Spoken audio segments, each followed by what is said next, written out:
Oh, I think it was because it was early. Oh, that makes sense. Sorry about that, guys. As I'm sitting here dripping with sweat, I'm like, oh God. You're good in the clutch, Paul. You're really good in the clutch, man. It sure is. All right, we're live. All right, fantastic. All right. So this week we are joined by Jorge Valle, who has done quite a bit of work, has a pretty extensive resume. Valle, I was hoping that you could talk to us a little bit about your background work at Weta and how your industrial design background influenced that work. Mm-hmm. Yeah, totally. Well, thanks for having me, and hi everyone. So I studied industrial design back at uni, but I've always been really into 3D on the side. So since I was like 15 or something, I would dedicate most of my spare time to learn some like 3D software and like Cinema 4D and all that. And yeah, over the time, so I started working as an industrial designer back in Spain and doing like product design for furniture, and that sort of led me into starting creating the image in the like the images for the catalogs. So a bit of like interior rendering and product rendering, and I was very much a noob at the time, but it was something I was really passionate about. It was like the understanding the lighting and how to make a product look good. And that's what got me more and more into rendering and more into the digital side of things instead of the 3D for manufacturing. So I did that for a few years, and then I came to New Zealand, and I had in mind, it was my dream and my goal at the same time to work at Weta Workshop. And for 1 year, I was traveling around New Zealand, learning English, and I had that in mind. So I started building my own portfolio, and I wanted to showcase, that feeling of like, you can do more than what you can show at the moment. So I wanted to show what I could actually do. So I dedicated myself for like 6 months to create a portfolio that would actually show what I was able to do. And it was all in 3D, and it was all dedicated, like focused on what I had done with like furniture design and manufacturing and all that, but everything shown in a 3D video. And in that video, actually, it appeared a photo studio already. So that was a bit of a hint, I think, already to the future of what would have come. And yeah, thanks to that, I presented it to Weta Workshop. I was rejected a couple times, but I was stubborn enough to keep trying and keep improving. So yeah, eventually I got the job, and yeah, I was lucky to work on projects like Avatar, The Way of Water, and The Lord of the Rings, The Rings of Power, which was like a massive dream of mine. And yeah, during that time, I was doing 3D modeling for prop making, for physical props. So mainly hard surface modeling for things like weapons and sci-fi iPads and all sorts of things, and like swords and stuff, cool stuff. And yeah, that's how the industrial design sort of affected my career in that path.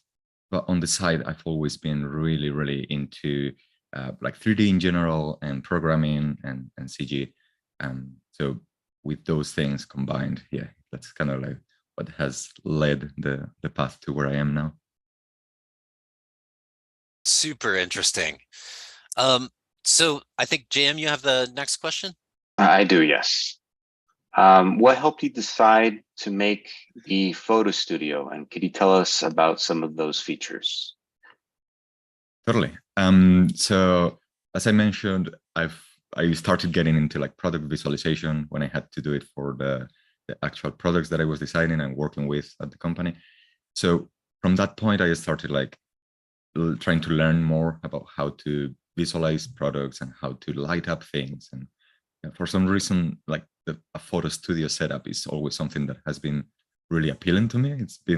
I've been always drawn to that sort of like lighting and so on. And again, in that portfolio that I built, it was like a demo reel, or like a trailer pretty much of what I could do.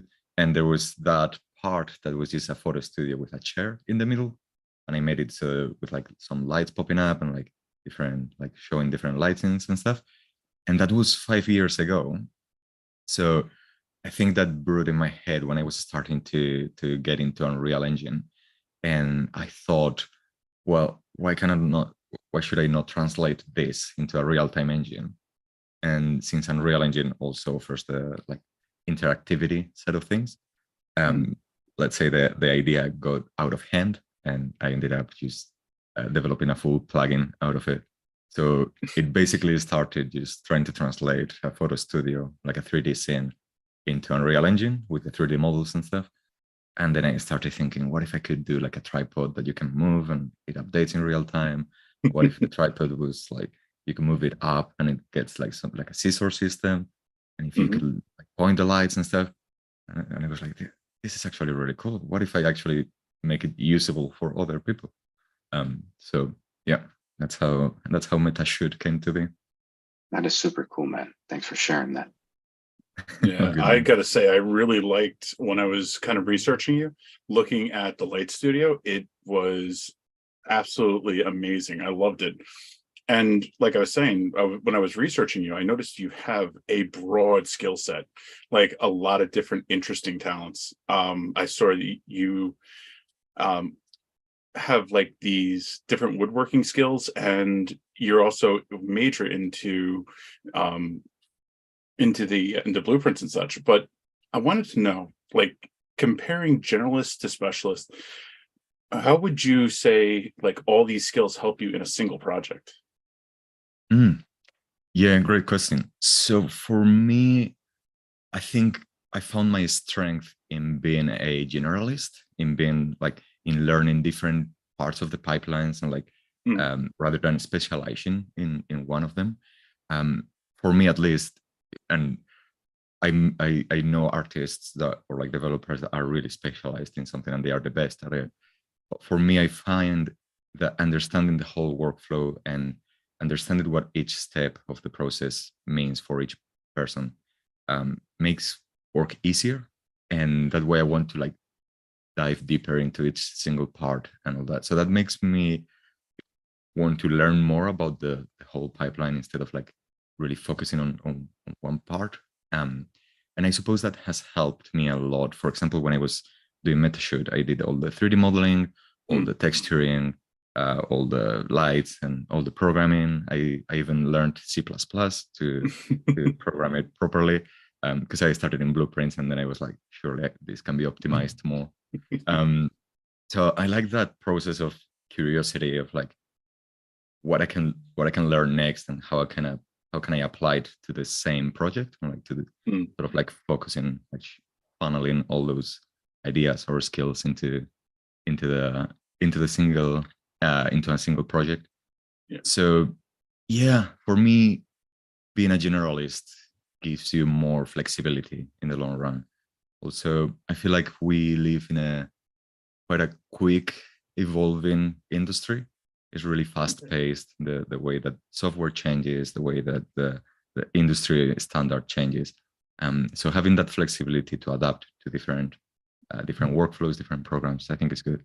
But then again, like when you get someone that is a great artist in one tool or a great developer in one tool, like you really want to work with that person for that specific part of the project. So it's a matter of choice. When you say you'd really like to work with people who have specific skills, can I ask, is it about learning from them or potentially siphoning off some of the skills that they have?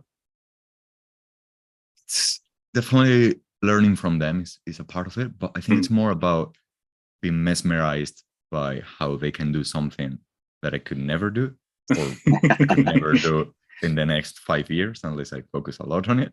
Fabio Paiva is a good example of that. Yeah, he's an amazing sculptor. Like I couldn't do that in 10 years. So working with Fabio, for example, is like, you know that the time is way better used on him focusing on his craft and his skill, rather than if I was trying to do something that would mimic what he does, but in a really bad way. So yeah, I think that's where it's finding the strengths of each person for each project, I reckon. Okay, that's awesome. I like that. All right, cool. So it's kind of a nice segue mentioning, the quickness with which things changed. I was just wondering if you could share some of your thoughts with us about what you think about AI generated artwork. Oh, that's a deep subject. Yeah, because I'm really into programming, and I love technology in general, so I'm very much fascinated by it. The whole AI industry, like, I think it's revolutionary. Like, I think it's one of those things that you have to adapt in order to evolve. I don't like, I understand the point of view of many artists being against it, because it's insane that an AI tool can do what it can do now, whereas before, like 1 year ago, only an artist, like a very professional artist, could come up with something like that. But at the same time, yeah, it gives a new field to work on. Like, it gives a new like a new paradigm to work under. So I would like, in an ideal world, it would be sort of regulated in a way that artists could also benefit from, giving like access to their to the artwork to be used for AI, sort of like what Spotify does with music. Although I know Spotify is probably a really cheap example in that sense. But yeah, so back to AI, I find it fascinating, and I've been playing around with it quite a lot. And not only for the art side of things, but I think it's also evolving to developing. Like, I have ChatGPT as my landing page now. Like, I said goodbye to Google, and I have ChatGPT, because just asking 1 or 2 questions every day, it's sort of, I feel like it keeps me moving in that direction of like understanding the new technologies and what it can come up with. For even for programming, for scripting, like, it can literally make you a plugin for Photoshop in one go, like a really basic one. But yeah, it's pretty amazing. So yeah, and also I happen to be working at a company. So I work for Non-Fungible Labs, which is part now of Futureverse, and we have a team that is actually developing an AI art tool. So it's pretty amazing to be involved in that project, well, in that world as well, like from an inside point of view, because you get to see also how the tool evolves, and like how you can actually get things. Because Midjourney, for example, is something that I've always followed, but it's there, and I have no idea how they do it. Whereas working with these guys, it's amazing to actually have that human connection of actually someone is making that. And yep, it's pretty fascinating. Yeah, no, that makes total sense. There's a lot that goes into AI, 100%, and it's a very fascinating world. And the technology is just gonna keep growing from here. So I'm curious myself to see what will happen with the progress of AI. Could you tell us a bit about some of your current projects or works with Unreal Engine? Yeah, totally. So Metashoot has been definitely my main project for a couple of years now. I started with Unreal Engine like 4 years ago, chipping in at the understanding the way it works, and just sort of trying to translate my 3D knowledge to it, which was a slow process at the beginning, because I was also working on other projects.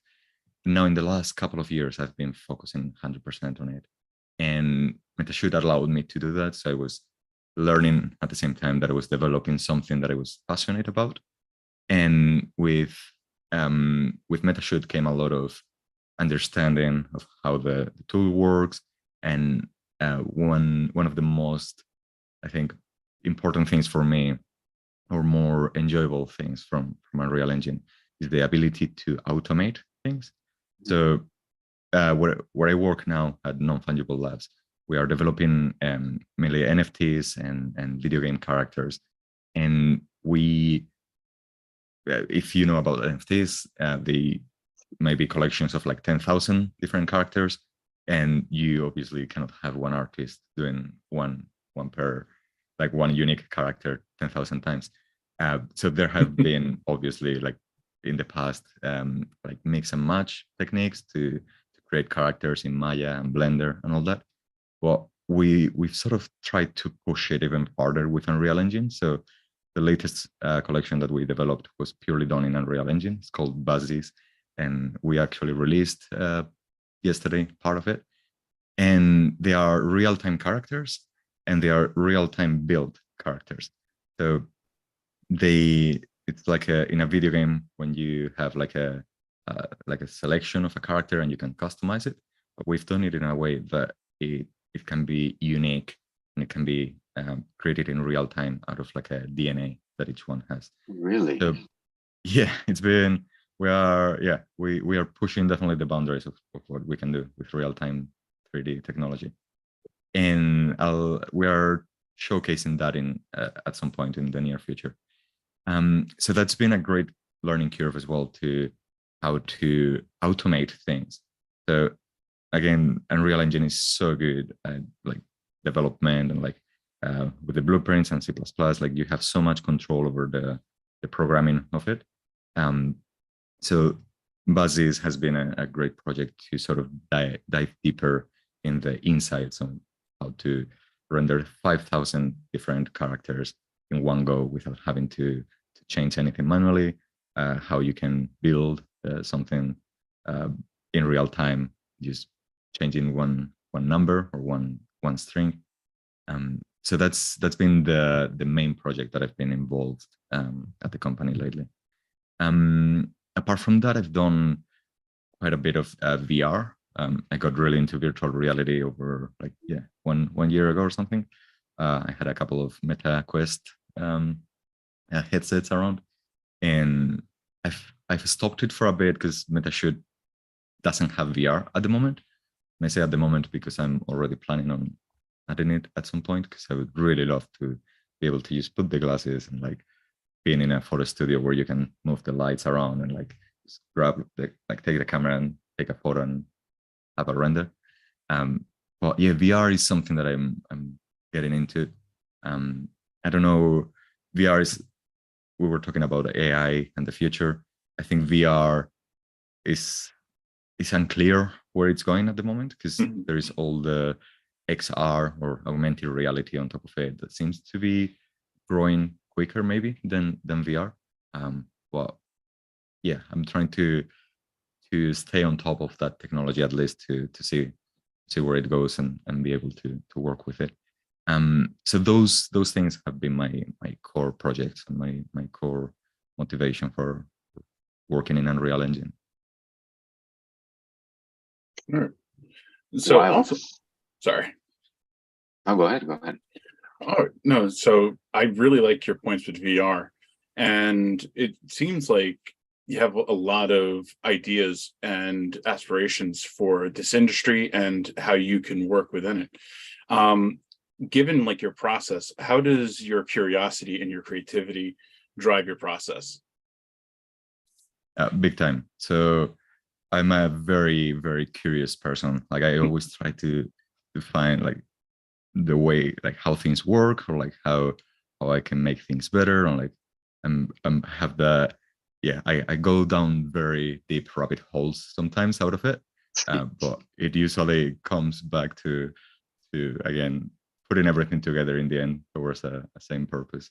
So creativity for me is sort of, it's like having an idea, a brief idea of what I want to do and what I want to be doing and where I want to be going, and then sort of coming up with ideas of how I can do that better and how I can adapt that to the times and to the tools and all that.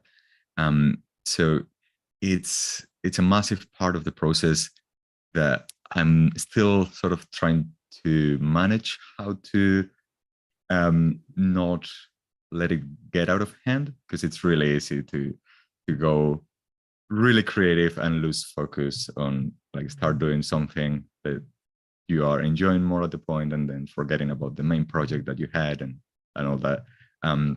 So that's why I'm trying to, even though I go down those rabbit holes, I try to still put them together and have a main line that I can follow. That's something that it's been years in the learning. Can I ask you, when it comes to like reining in your creativity and that enthusiasm to do something else, do you have anything that you might suggest? Because I know myself, that's one thing that I struggle with, is like seeing the cool new thing I can do. Do you have anything that you like that you do to make sure you don't like go off into that rabbit hole? I think I definitely try to explore it at the beginning, and if it's something that I actually see potential in, again, I think that's where for me, having a personal project that I can put a lot of things into, I think that's been a very important part of my process, because I know that if I go down that rabbit hole, I still can use it for the main project I'm working on. So if a new tool comes in and I'm learning something new, it doesn't feel that much like me, like lost time, maybe, if it evolves into something that I can actually add to something that I'm working on.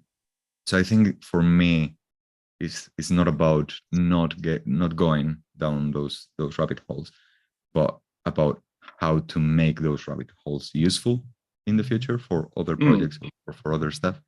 Because I don't think I could stop being curious about that. And if a new tool, new toy comes out, I have to try it and have to see at least what the use of it is.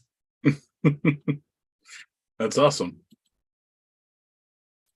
Cool. So, out of curiosity, I'm just kind of wondering if you could just give us an example of what one of those rabbit holes are or were. So with Metashoot, actually, I can give you quite a bit of that. So the way it evolved, again, it started with a scene where I could use like a 3D model of a photo studio, had like the background and some lights that I modeled. And one of those rabbit holes was like, how can I make it so that the tripod adapts? Like if I move the light, the tripod follows and it adapts to the ground. And if I move it up, it adapts to the ceiling and it creates like a scissor system that folds and all that. So I started out of that, I started diving deeper into like trigonometry and maths, because instead of going through the easy route of like rigging the actual scissors, I actually made it in a mathematical way. So I was calculating the angles and like all the trigonometry about it. So that was a deep rabbit hole it was great fun doing it. But again, there are ways that I could have done that way easier that I already knew. But it was that curiosity of I want to do this, but I want to do it in a way that I'm learning something new at the same time. So that was one example. Then when I got to the light system, well, there have been many things like that. But the light color, for example, was one another rabbit hole that I went down. So I wanted the photo studio to be as physically accurate as possible, and so I started learning about the in 3D software, it's quite common to know about the temperature of the light. Like you have the 6500 as the white light, and then lower gets warmer and higher gets colder. So that's the range of light. So I wanted to understand that properly from a physics point of view. So I started doing research on the black radiator body theory, which is the part of physics that explains why the Kelvin temperature has those colors and how it works like that. So I went down a very deep physics rabbit hole there, and I found this algorithm by Tanner Helland, I believe it was, who made a translator from Kelvin, like to actually translate Kelvin temperature into RGB values. And wow. I got that I don't know what language he actually did it originally, but I translated that into C++ for Unreal Engine and used it in my plugin. It's open source, so it's actually, you can find it in GitHub, and I submitted also my version for C++, so it's all available there. But that was a deep one, going through how light works, and like actually very fascinating, because it's like the temperature, the black body radiator of like how it explains how stars look like, even why when you melt, when you are like forging a sword, for example, you have that incandescent glow part of the same field. So it's, that was a deep one. And in the end, that was only used to apply the color to the diffuser of Metashoot. But yeah, it taught me a lot on the way, I suppose. That is super interesting. Okay, so the next question is, do you have any career advice for those looking to get into the industry? I think the best advice that I've given myself, at least, is like, keep practicing, and like whatever you are doing, like you don't know what the industry will be in 10 years, but you have to try to be better than yourself yesterday, sort of thing. That's quite a common quote. But for me, it's just about keep going every single day and doing slightly, like something, like can be like a 3D model, or it can be anything. Just opening the 3D software and do something that you like. And I think one of the I got to meet Adam Savage once at Weta Workshop, and his tip was stay obsessed, which I think it's a good one, because when you obsess with a subject in a healthy manner, you start to see that everywhere. And I remember when I was learning like shading, for example, I would look into the real world and start looking at how plants behave, how leaves have the translucency and all that. So it's like that thing of feeling like having that always in your mind and trying to adapt it to everything that surrounds you, or try to learn from everything that surrounds you for the subject that you are interested in. So when I was into 3D modeling, I would look at all the objects and see like, oh, there's chamfer here, and the topology could follow this way, and like I would look at a laptop, and I would think that way. And then again with shaders, it's like, oh, the wood texture, the wood grain has this normal map and stuff. So it's stay obsessed at a healthy level. Finding that balance. Yeah, that's awesome. I'm curious to hear your thoughts. Perhaps AI will be in one of your answers to my question, but what do you think the creative position in this industry would look like in maybe 5 to 7 years?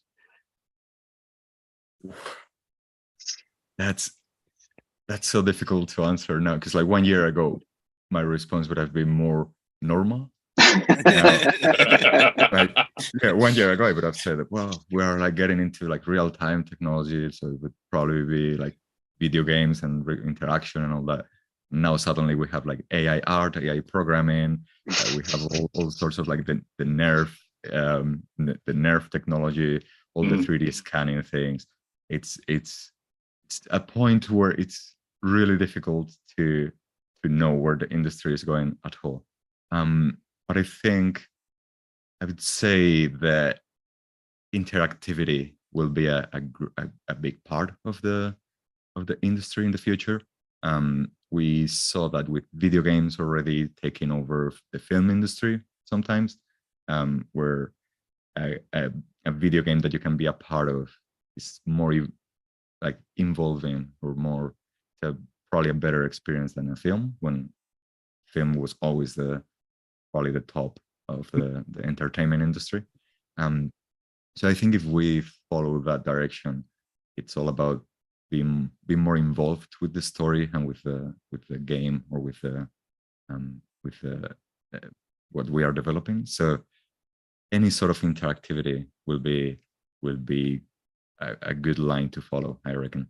Again, with all the mixed reality, all the, I don't know if virtual reality, I'm really into virtual reality, but somehow I feel like it's not gonna take off as easily as augmented reality, just because that the boundary that it has with the real world, if that makes sense. So that step of like putting the glasses and isolating yourself from your surrounding, even for me, who I'm really into it, it stops me many times from doing it.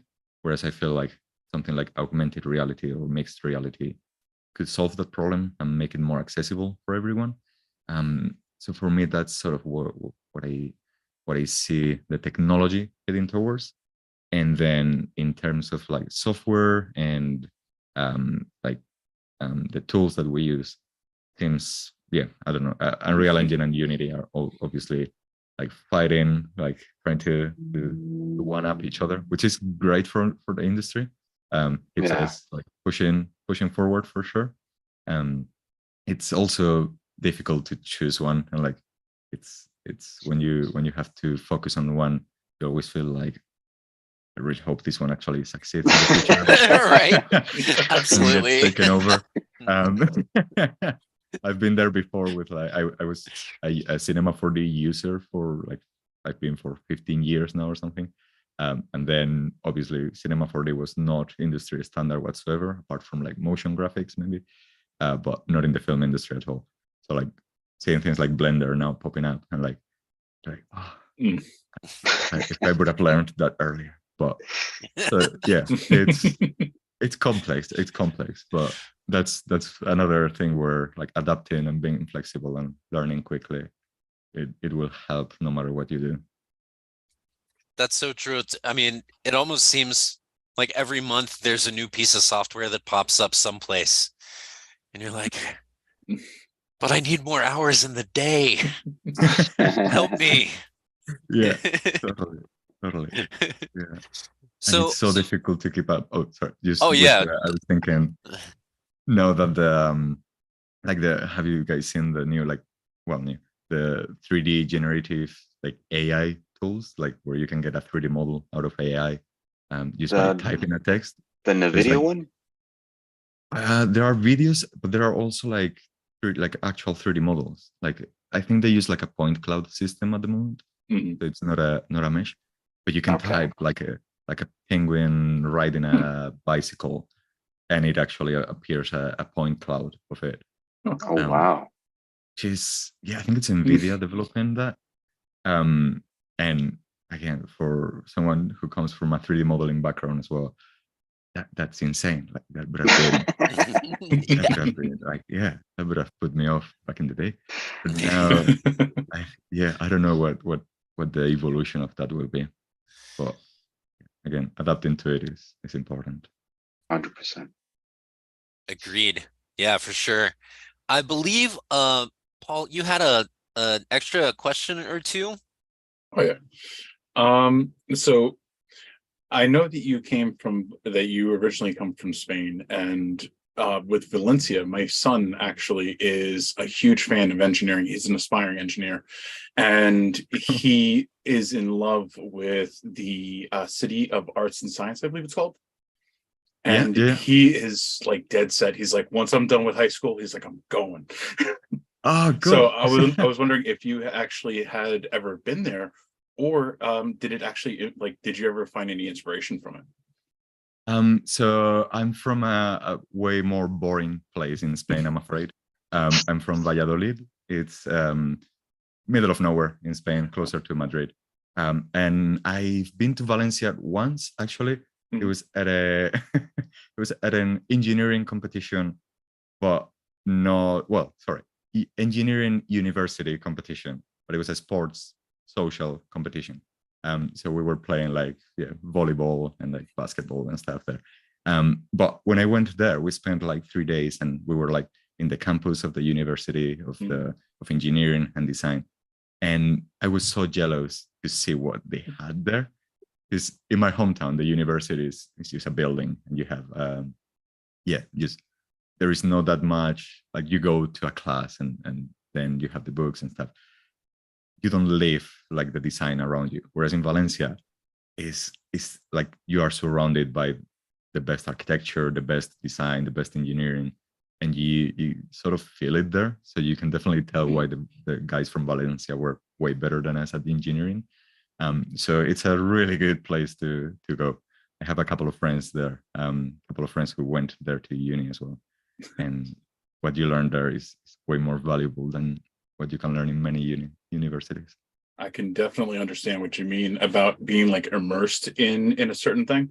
Myself, I originally was a traditional artist, and I had the unbelievable,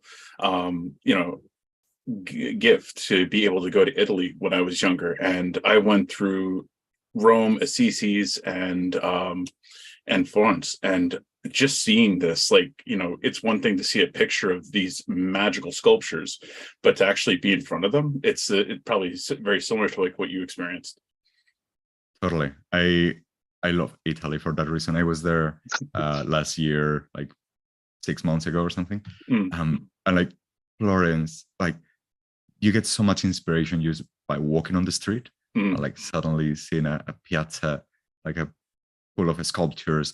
And it's not only the sculptures, it's for me at least, is like that feeling of like how important that was for the whole city back in the day, like to promote the arts and promote the architecture and to push farther.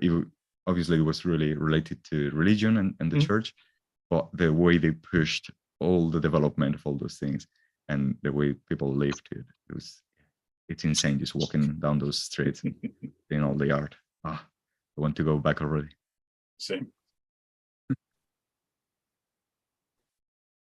So Valle, what do you think would be your next Unreal project is going to be? Oh, tricky. I'm still focusing a bit on Metashoot. Now that it's out in the market and users are actually using it, it's also like it's a really rewarding feeling to see people using something that I've been sort of like developing in the dark for 2 years. Because when I was doing Metashoot, I had no idea what people would think. I had no feedback from anyone. And now I'm actually like seeing what people comment about it. And I have some amazing users that are giving the like insanely valuable feedback. So I have like Paul Booth, I believe. Sorry if I mispronounced that. He gave me some incredible like UX UI feedback about the tool. So I'm like trying to add that to the plugin, and I've had like some really good feedback about how to improve it for different industries and tips and things that people would like to do that they don't know how to do it in an automated way. So I definitely want to push the development of Metashoot further, and I think that will help me as well to dive even deeper into Unreal Engine at the same time. But if I had to do something different, I have a couple of projects in mind, but something related to learning, like a learning platform. I would like to have like a virtual reality or like a 3D learning platform of some sort. Yeah, that's been in the back of my mind for a while, but who knows when that will be possible. Awesome. I find it. Oh, sorry. Oh, please go ahead, Paul. So I like the idea of like a learning platform. Were you thinking that it would be something that would be solitary, or do you think it'd be something that would be more communal based? More communal based. Yeah. Cool. I would like the same way we were talking about a campus earlier. Some having that feeling in a virtual world, like somewhere where you can learn, but still like see people around in some way. Well, I think they're called EdSims or something like that. Right. EdSims. Yeah. Right. Makes sense. I might need to do some research on that. That's gonna be a deep rabbit hole as well. But yeah, for me, I think it's like the way I learned. It was when I was back in Spain, using in front of the computer for hours, watching YouTube videos and use all sorts of tutorials and anything that I could find. That's also what taught me English at the beginning. So when I first came to New Zealand, I could talk perfectly about Cinema 4D. I couldn't talk about like hanging out with friends. I had no idea how to speak normal English, but the technical side of it, yeah, really good. And so yeah, I've always imagined something like that to make it easier for new generations to learn in those sort of ways, like anyone with a cheap headset or even with a computer, like that could dive into like a 3D world where all the learning material is available. Something it's always been there. At some point, I would like to do it. All right, awesome. So, Valle, I would like to thank you for taking the time to join us today. It was really great to meet you and to get a chance to speak with you about your work and the things that you're up to and Metashoot. Oh, thanks so much for having me. It's been great fun. I always love just nerding out about all this stuff. Us too. Anytime. Thank you so much. Thank you. And send Fabio my regards. I'll totally do. I'll send him a message right now. Sounds good. Sounds good. Awesome. Great. Well, Valle, enjoy your day and take care. Thanks so much, guys. Until next time. Thank you again.